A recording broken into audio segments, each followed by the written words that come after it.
আরেকজনেরটাকে very good করেছে, আরেকজনেরটাকে good করেছে, আরেকজনেরটা কোন রকম 50-50। এই জিনিসটার প্রতি আমাদের মোস্টলি আমরা এই জিনিসের প্রতি কনসেন্ট্রেট করি না। সে জিনিসটার নাম নিয়ত।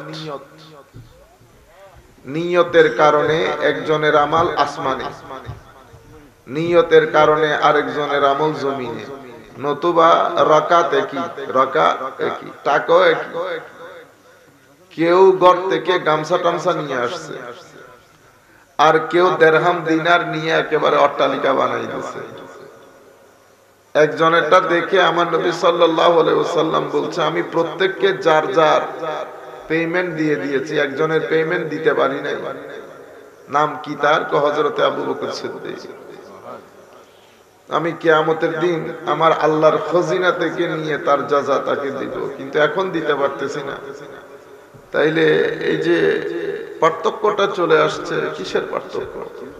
নিয়তে, একনিষ্ঠতা। আমরা অনেক বড় বড় কাজ করি, নামাজ পড়ি প্রত্যেক দিন। দেখেন, একটা হচ্ছে নামাজের নিয়ত, আর একটা সেই নিয়তেরও নিয়ত আছে। আমরা মসজিদে ঢুকি, মসজিদেরও নিয়ত আছে। আপনারা বুঝতে পেরেছেন?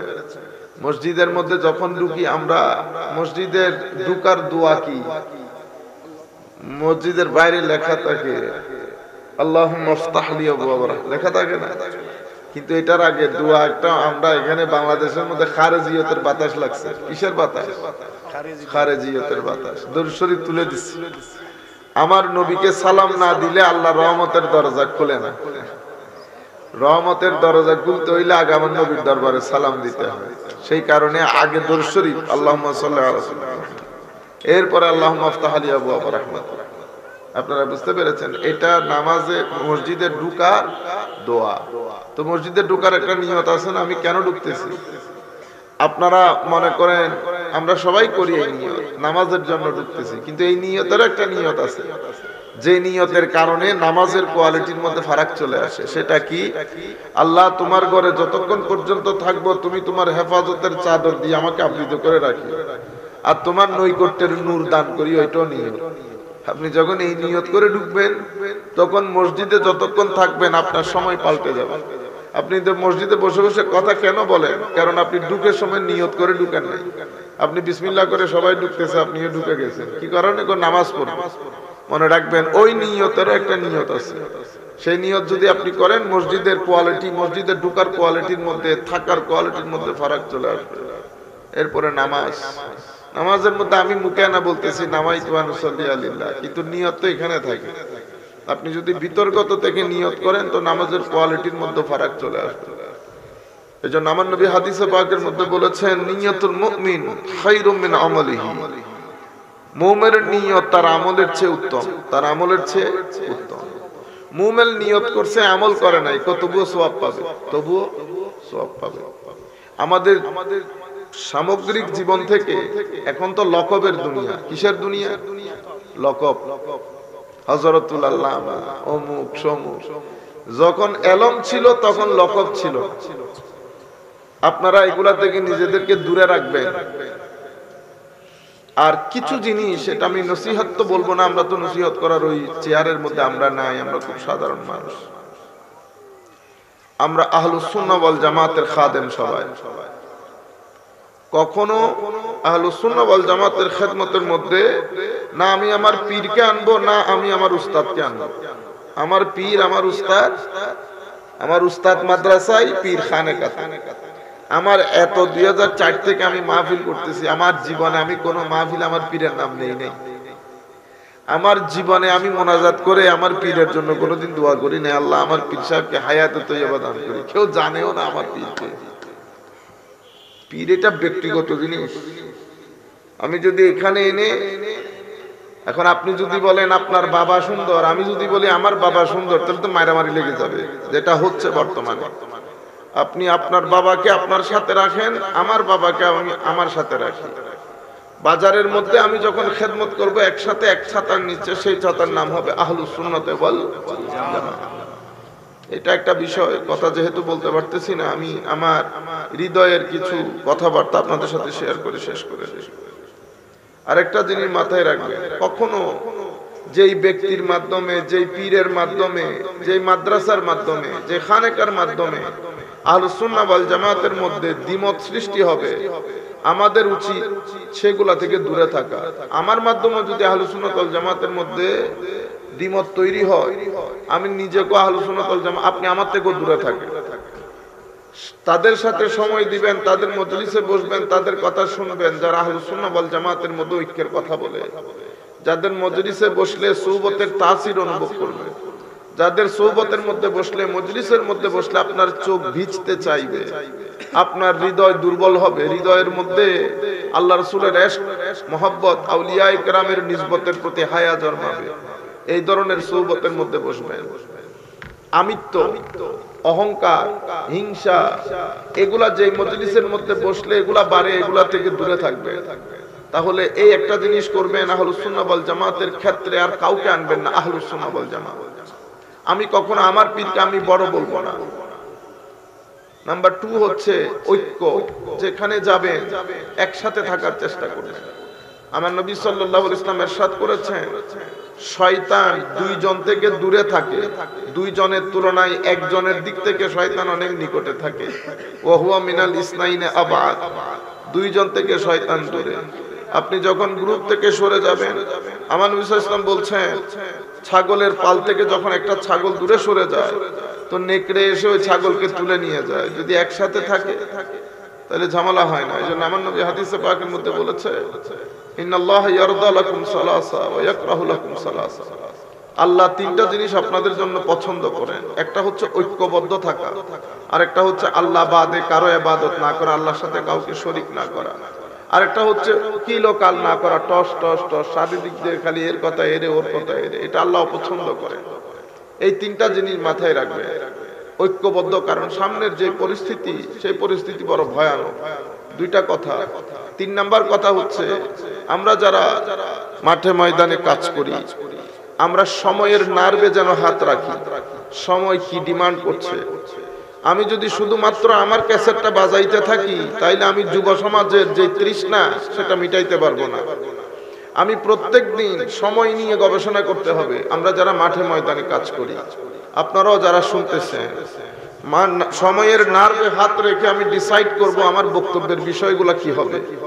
আমি যদি এই ওয়াজ মাহফিল তাকরীর, এটা আমার নবীর বাগানের খেদমত, এটা কোনো ব্যবসা না। এটা যদি ব্যবসা হইতো, আমি কোনোদিন এই রোগ শোক নিয়ে, এত ব্যথা নিয়ে আপনাদের এখানে কোনোদিন আসতাম না 4-5 ঘন্টা সফর করে। মনে এই জিনিসগুলো আমাদের মাথায় রাখতে হবে। এটা আমার নবীর দ্বীনের বাগানের খেদমত। কোন গাছে কোন পানি কখন লাগবে সেটা আমাকে জানতে হবে, সেই জন্য গবেষণা করতে হবে, কিতাবপত্র পড়তে হবে। 4র্থ নাম্বার, আহলে সুন্নাহ ওয়াল জামাতের উসুল নির্ধারিত। আমাদের উলামায়ে কেরাম সেই উসুল, সেই মূলনীতিগুলো আমাদেরকে দিয়ে গেছে। কি করব আমরা নতুন কোনো কথা বলবো না। আহলে সুন্নাহ ওয়াল জামাতের যে উসুল নির্ধারিত, সেই উসুলের উপর ভিত্তি করে সামনের দিকে এগিয়ে যাব। 5 নাম্বার, আমার আল্লাহ, আমার নবী সাল্লাল্লাহু আলাইহি ওয়াসাল্লাম হাদিসে পাকের মধ্যে ইরশাদ করেছেন, আমরা 2টা জিনিস থেকে বোধহয় দূরে সরে যাচ্ছি। সমস্যার সমাধানের মধ্যে আমরা যেন আল্লাহমুখী, রসুলমুখী এবং উলামায়ে রব্বানিমুখী হই। কারণ আমাদের শরীয়তের চোখ 3টা, একটা কোরআন, একটা সুন্নাহ, একটা উলামা। কোরআন, সুন্নাহ এবং উলামায়ে রব্বানি। আপনি যদি মনে করেন এখানে কোনো উলামায়ে রব্বানি নাই, তাইলে মাজারাতের মধ্যে গিয়ে আল্লাহর ওলি যারা শায়িত আছে তাদের মাজারে গিয়ে বসে থাকবেন। মাজারের যখন জিয়ারত করবেন, নিজের পকেট থেকে খেয়াল খুশি মতো জিয়ারত করিয়েন না, আমার নবীর দেওয়া সুন্নাত মতো জিয়ারত করবেন, যেন মানুষ এগুলা নিয়ে সমালোচনা করতে না পারে। এটা হচ্ছে আমাদের জন্য বললাম। আর আমি আমাদের ইউথের জন্য বিশেষ করে অনুরোধ করব, বেটা, আমাদের রুগুলা মরে যাচ্ছে, রুর খাদ্য বন্ধ করে দিয়েছে। রু মরে গেলে পৃথিবীতে শান্তিতে থাকতে পারবেন না, পৃথিবী অশান্তি হয়ে যাবে। মরে যেতে ইচ্ছে করবে, আত্মহত্যা করতে ইচ্ছে করবে, মানুষের সাথে ঝগড়া করবেন, বিবাহ করতে ইচ্ছে করবে না। বিবাহ করার পরে ঘরের মধ্যে অশান্তি লেগে থাকবে যদি আপনি রুকে খাদ্য না দেন। রুর খাদ্য নামাজে, রুর খাদ্য জিকরে ইলাহিতে, রুর খাদ্য তিলাওয়াতে কোরআনে, রুর খাদ্য মানুষকে সহযোগিতা করার মধ্যে, রুর খাদ্য আল্লাহর সৃষ্টি জগৎ দেখার মধ্যে, আল্লাহর সৃষ্টি জগৎ নিয়ে চিন্তা করার মধ্যে, রূহ আপনি যখন নিয়ামতের শুকরিয়া আদায় করবেন, আল্লাহ কোন কোন নিয়ামত আপনাকে দান করেছেন, যখন আপনি এগুলা শুকরিয়া আদায় করবেন, মাজারাতের জিয়ারত করবেন, এগুলোর মাধ্যমে রূহ জিন্দা হবে। রূহ জিন্দা হলে আপনার ব্যক্তিগত জীবনের মধ্যে সুখ শান্তি পাবেন। আমি কথার না বাড়াই, এমনিতে যতটুকু ব্যথা আছে এর চেয়ে যদি বাড়ে আমি আর নিতে পারবো না, টু মাচ হয়ে গেছে। আমি আপনাদেরকে ধন্যবাদ জানাই। আজিমুসান মাহফিল, এখানে বসে যদি 2 ঘন্টা আলোচনা করতে পারতাম দিল খুশ হয়ে যেত। আল্লাহ যদি আমার হায়াত রাখে, আমি যদি বাংলাদেশে থাকি, এখানে আমাকে যারা এই দাওয়াত নিয়ে শুরু থেকে ফিতনা জড়িত খারে বলে আপনারা অ্যাডভান্স করছেন, ইন্না লিল্লাহি ওয়া ইন্না ইলাইহি রাজিউন। আমরা 2004 থেকে কাজ করি। আমি কি এখানে আপনাদেরকে গাড়ি বিক্রি করতে আসছি যে আগে অ্যাডভান্স দিয়ে দিই? ইন্না লিল্লাহি। কোন জালেমরা আপনারা এই কাজ করাইছেন, কারে দিয়ে আল্লাহ পাক জানে, আমি জানিও না। চট্টগ্রামের এক মাহফিলের মধ্যে আমাদের এই ছেলেরা গেছে, হুজুর আপনারা দাওয়াত করছি, আল্লাহ হুজুরই জানে না হুজুরের বিয়ের দাওয়াত। তোই হুজুর অমুকে বলে কি অ্যাডভান্স দিছে, ইন্না লিল্লাহি। কি অ্যাডভান্স বেটা? আমরা তো এই সমস্তগুলা করি না। নাজায়েজ তাজায়েজ বলতেছি না, আমরা করি না, বাস ফিনিশ। যাই হোক, শেষ পর্যন্ত চট্টগ্রামের আমাদের খুব কাছের মানুষ মহব্বতের ভাই আরিফ ভাই অনেক রিকোয়েস্ট করছে। আমার সমস্যা হচ্ছে, আমি যখন একজনকে বলবো 9টায় আসবো, তো 9টায় যেতে হবে না। আর আমরা যেহেতু দেশে থাকি না, বাইরে থাকি, আমাদের টাইমিংটা একটু ভিন্ন আপনাদের চেয়ে। তো শেষ পর্যন্ত উনি বলতেছেন হুজুর এখান থেকে যাইতে 1 ঘন্টা লাগবে, 2 ঘন্টা। আমি বলছি এখান থেকে যাইতে মিনিমাম 3 ঘন্টা লাগবে। শেষে বলতেছে মাগরিবের পর একটু দেখা করে যাই। আমি বলতেছি আচ্ছা, আমি জিজ্ঞেস করে আপনাকে জানাবো। ড্রাইভার বলতেছে হুজুর 3 ঘন্টার কমে আপনি যেতে পারবেন না। তো আমি আর জানাই নাই, ওনারাও যোগাযোগ করে নাই। আমি আজকে জুমার নামাজের পর পর্যন্ত জানি না আমার যে এখানে আসতে হবে। আমি তো ওষুধ খাইয়া বিমুষ হয়ে আছি। পরে চিন্তা করলাম এই ছেলেগুলা এত কষ্ট করে দাওয়াত দিল, দূর করে যাই, বিসমিল্লাহ। তো আইসা তো মহা মুসিবত, রাস্তার মধ্যে জ্যাম ট্যামে পড়ে। যাই হোক, শেষ পর্যন্ত আল্লাহ এনেছেন। আমি আল্লাহ যদি তৌফিক দান করেন, আপনারাও যদি মনে করেন, আমরাও যদি দেশে থাকি, আগামীবার ইনশাআল্লাহ আপনাদের সাথে দেখা হবে। সবাই দোয়া করবেন আল্লাহ যেন আমাদের সবাইকে হেফাজতের সাথে, আমন আমানের সাথে রাখেন এবং প্রত্যেক রুগ্ন ব্যক্তিকে যেন আল্লাহ শিফায়ে আজলা কামেলা দান করেন। ওয়া মা আলাইনা ইল্লাল বালাগুল মুবিন।